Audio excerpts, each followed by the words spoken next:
आम्हाला असं वाटतं का तू करू शकत नाहीस का, जा ना, कर ना तुझं तू. पण आज विचार करा, ज्या परमेश्वराने स्वर्ग आणि पृथ्वीची निर्मिती केली, तो एवढा मोठा परमेश्वर, त्याच्या मोठेपणाची तर आम्ही आम्ही कल्पनाही करू शकत नाही.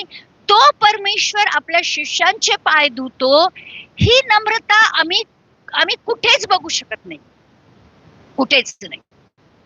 आणि म्हणून तो म्हणतो मी गुरु पण आहे आणि मी प्रभू पण आहे, तुम्ही जे बोलता ते बरोबर आहे.